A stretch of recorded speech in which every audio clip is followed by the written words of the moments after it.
네, 이동웅의 일목전략, 일목균형표를 통해서 기술적 시장 분석하겠습니다. 시장이 또 어디로 갈지 굉장히 중요한 시점이고 궁금한 점들이 많습니다. 일목투자연구소 이동웅 대표 오셨습니다. 어서 오세요. 네, 안녕하세요.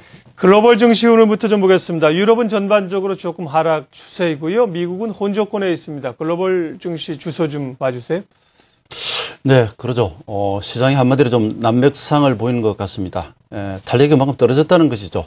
특별한 모멘텀도 없고요. 지금 어닝 시즌에 들어와 있습니다만은 2분기에 이어서 우리도 그렇고 아주 획기적인 이런 사항은 좀 적을 것 같습니다. 물론 이번 주는 이렇게 아시다시피 이후 정상회담이 있고요. 또 뭐 중국이라든지 주요 지표 발표가 있는데 1년의 과정을 보면 그동안 정상회담이나 이런 것에서는 새로운 문제를 생성해내기보다는 기존 문제를 좀 봉합하려고 하는 그런 측면이 좀 강했기 때문에 그러한 기대감이 지난주까지 약했던 주가를 지지하거나 반등시키려 하는 그런 효과를 좀 발휘할 수 있지 않을까 싶습니다. 주식시장은 단기로는 뉴스 심리, 센티멘탈로 움직이고요. 장기는 우리가 펀더멘탈로 움직인다고 하는데 그 중간 과정이 이제 수급입니다. 근데 이 모든 분야가 좀 애매한 그런 묘한 지점에 와 있습니다. 이것을 기술적으로 또 보면 이 역시도 참 애매합니다. 한번 보시죠. 우선 심정적으로는 반등이 충분히 나올 수 있는 지역에 진입을 했다라고 이야기는 할 수 있겠습니다. 왼쪽은 미국 다우 지수이고요. 글로벌 증시의 대장이죠. 오른쪽은 유럽에서 그래도 가장 양호한 경제력을 보여주는 선두에 있는 독일의 지수인데 보시면 다우 지수는 기준선이 수평하는 구간 부근에 지난 주말에 기준선이 올라가는데 따라가지를 못하고 그냥 십자만 만들어 놨습니다. 도지. 균형만 잡아놨습니다. 왼쪽을 보시면 후행 스팬이 현재 시세 부근에 지지를 하려고 하고 있고요. 또 지난번 이 고점으로부터 이렇게 지금 걸쳐지는, 근데 입체적으로 보자면 지지받기 좋은 자리에 들어와 있습니다.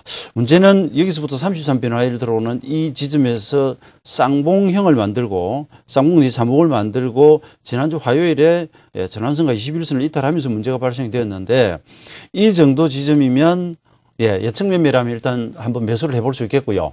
그러면 중단과 상단까지를 노리는데 만약의 경우 이런 정도 밑자리를 깔아주고도 반등이 안 되면 하락이 오면 이번 저가를 깨면 바로 구름대까지 떨어지는 그런 찰나에 와 있습니다. 그래서 이번 주 초가 우리도 그렇고 미국 그리고 독일도 보시면 마찬가지입니다. 이러한 중심선 지지에 와 있고요. 그다음에 후행스팬도 지지선에 와 있습니다. 그래서 통상적으로는 하락 현자로 흘러내리지만 반등하기 쉬운 자리인데 돌아가야 되고요. 뭐 돌아가면 그 다음 지지선까지 전선이 후퇴가 되고요. 중기 지지선까지 밀릴 수 있는 그런 자리에 있습니다. 나스닥을 보면 61선과 일목구름 상단이 살짝 이탈이 됐지만 지지를 하고 있습니다. 후행스팬은 역전이 돼버렸고요. 그런데 고점으로부터 16, 오늘이 17일 정도 되기 때문에 아마도 반등을 하자고 들면 또 좋은 위치가 아닐까 이런 생각이 들고요. 나머지도 간단히 얼른 한번 보죠. 다우존스 월드스톡 인덱스라고, 아마 저는 여러분께 처음 보여드리는 거 같은데, 이 지표도 보시면 다우지수하고 마치 비슷합니다. 기준선 올라가는데, 기준선 부근에서 지지만 하지 반전을 못하고 있고요.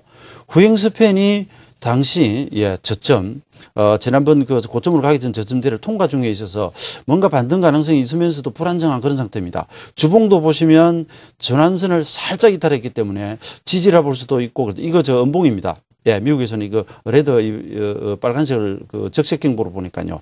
이 음봉으로 좀 살짝 이탈하려는 찰나이기도 하고 지지하기도 하고 이렇게 애매한 이런 자리에 와 있습니다. 그래서 이런 경우는 결과론적으로 주초에 반등이 나올 가능성이 있지만 이탈하면 그 다음 지지선까지 이탈하는 이런 양단간 지금 기로에 와 있다. 그 다음에 이머징 마켓 지수는 조금 낮긴 합니다. 구름과 주봉이 전환선을 지지를 하고 있고요. 그 다음에 일봉도 기준선 지지긴 한데 이 역시도 그렇죠. 완전한 에너지를 보기보다는 좀 뭔가 미약한. 대신에 후행스팬이 직전 저점을 통과 중에 있기 때문에 이것에서 뭔가 좀 물꼬가 터지지 않을까 막 기대하는 정도 이렇게 설명드립니다. 그래서 저희도 정확히 답은 못 드리는데 주초에 뭔가 이런 결정타가 단기적으로 나오지 않을까 일단 이렇게 생각이 듭니다. 글로벌 증시부터 봤습니다. 지표를 보니까 아직 구름대를 밑으로 내려오지는 않고 있어서요. 추세는 지키고 있지만 좀 애매한 지점이라는 말씀을 해 주셨고요.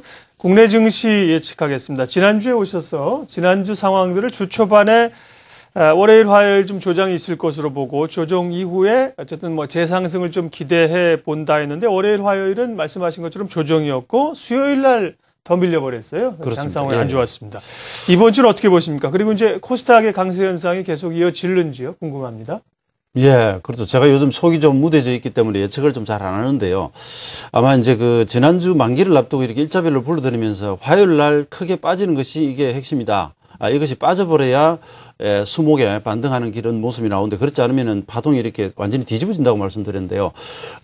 조금 전에 보신 것처럼 미 증시나 유럽이 주초에 하락을 했는데도 불구하고 화요일 아침에 외국인들이 선물이 들어와가지고 오히려 덜어 올려버리다가 뒤에 이제 팔면서 조금 밀리고요. 그래서 빠져야 될 자리에서 버티다가 수목에 두들겨 맞아버렸는데 사실 이런 부분들이 있습니다. 지난 7월 25일 바닥에서부터 화요일이 일목으로는 50이 변화일이었고요. 그러니까 올 3월 17일, 4월 3일. 그게 15일이 걸렸었는데, 거기 이번 고점에 와가지고 화요일을 정확히 만나고 있었거든요. 그런 자리는 저점으로 와야 됩니다. 그러면 딛고 돌아가는데, 그렇지 않으면서 떨어져 버렸고요. 그런 가운데서 최근장을 보시면 어쨌든 지수는 좀 약합니다. 예, 모멘텀도 부족하고 수급도 약하고요. 외국인 매도도 있고 이러다 보니까 바로 돌은 가라앉고 흔히 그런 표현을 쓰거든요. 가랑잎이 떠간다. 그렇죠. 개별주들이 강하고 대형주를 가지고 있으면 상당히 고생하는 구간인데 그런 가운데서도 의미 있는 구간에 지금 들어와 있습니다. 코스피 지수를 한번 보시죠. 예, 차트를 보시면 저희가 이제 뭐 습성으로 이렇게 따져보게 됩니다. 현재 위치가 지난 9월 5일경 바로 60일선 지지를 받고 돌아가는 그래서 여기서 22 정책회의에서 드라기 총재 발언 그리고 바로 미국 FOMC QE3가 나왔던 이 상승, 그로부터 지금 여기 다시 원위치 해버렸습니다. 원위치 해버렸는데, 이 자리가 이평으로 보면은 이제 61선 공이 두 번째 지지가 되겠고요. 이런 지지가 있겠고요. 그 다음에, 일수를 보면, 지난 3월부터 4월 3일까지가 15일이 빠졌습니다. 네, 거기서부터 이게 일목으로는 129 변화일이었고요. 지난주 화요일이 129 변화일이었거든요. 그래서 제가 화요일날 아예 빠져나와 버리면 지수가 이렇게 앞서게 갈 때는 차라리 한번 흔들었다가 돌아가는 것이 오히려 낫다고 말씀드리면서 화요일날 빠져버리면 반등을 한번 기대해보자 했는데 화요일날 오히려 들어 올리면서 버티다가 파동이 뒤집어졌습니다. 그 대신에 9월 19일로부터 보면 또 이렇게 한 15일, 여기서부터 보면 한 17일. 그래서 어쨌든 이 흐름으로는 뭔가 가격상 지지와 시간상의 반등의 리듬이 들어와 있다 말씀드리겠고요. 가격의 습성으로 보면은 여기 1964에서부터 한 90포인트 정도가 하락을 하고 이번에도 90포인트 잡으면 1922 정도 되는데 19니까 결론적으로 말씀드려서 뭔가 반등을 하자고 들면 기술적으로 상당히 좋은 위치에 있다. 그래서 반발 가능성에 일단 그 초점을 맞춰 두겠습니다. 네. 그렇다라면 낙폭 대형주들도 좀 움직이고요. 개별주들이 조금 축소될 가능성이 있는데 문제가 여기 하나가 있습니다. 중요 지지선이 지지 역할을 못하면 그 다음 단계로 그냥 추락을 해버리는 경우가 있어서 아까 그 다우지수 위치도 보셨듯이 이 결과론적으로 오늘 양봉 우리나 미국이 양봉을 달면서 왼수급이 활약 지원해주면서 올라가면 다행인데 그렇지 못한 경우에는 좀 보수적으로 그래서 좀 확인 매매를 하자 이런 말씀을 드리겠고요. 코스닥을 한번 보도록 할까요? 코스닥이 중간중간 조정을 거치면서도 지금 540위까지 왔다가 다시 상승 중인데요. 주봉을 보시면 올해 3월 546 고점에 접근을 했고요. 이번 주가 33주입니다. 대개 이런 경우 여기서 매듭을 한번 만들 가능성이 좀 크다 말씀드리겠고요. 만약에 대형주 종합주가 지수가 반등을 제대로 시작하면은 약간 스위치가 일어났겠죠. 그동안 많이 떴던 개별주가 조금 쉬면서 대형주로 가고요. 대형주 업종이 계속 힘들다라고 한다면 내수나 그다음에 의학이라든지 이런 틈새 종목, 베타 개수가 낮은 종목 혹은 코스닥 소형주들 좀 움직이겠죠. 그런데 여기서 저는 코스닥 월봉을 하나 보고자 합니다. 우선 그 2009년 5월 이후로 코스닥은 계속 박스 중이었고요. 크게는 2000년 이후 이렇게 주가가 뜨지를 못하고 있는데 내년에는 여기서부터 5년차가 지나가면서 그리고 정권도 바뀌면서 뭔가 중소기업에 대한 대책이라든지 지금 기업 경제 민주화도 이야기를 하고 이런 등 분위기를 타고 좀 살아날 것으로 보고 있고요. 그동안 계속 걸렸던 이유는 바로 월봉상의 일목선행 스팬 2번 544번에 543포인트에 계속 걸려 있었습니다. 그래서 이번에도 걸린다 이 표현보다는 제가 544까지는 갈 수 있겠다고 말씀드렸는데 올해부터 내년 사이로 지나가면서 이번에 조정을 오거나 한다 하더라도 결국 한번 크게 세우는 장세가 오지 않을까. 그래서 코스닥의 잡주는 버리고요.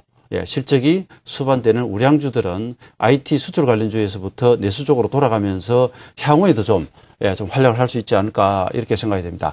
이 말씀은 지금 추격이 아니라 향후 큰 그림에서도 보면 이번에는 5년간의 흐름에서 뭔가 흐름이 좀 변할 수 있다 이런 기대감을 좀 일단 피력을 해드리겠습니다. 네, 이동욱의 일목전략, 일목투자연구소 이동욱 대표와 함께 기술적인 시장 분석, 향후 전략까지 세워봤습니다. 말씀 잘 들었습니다. 예, 감사합니다.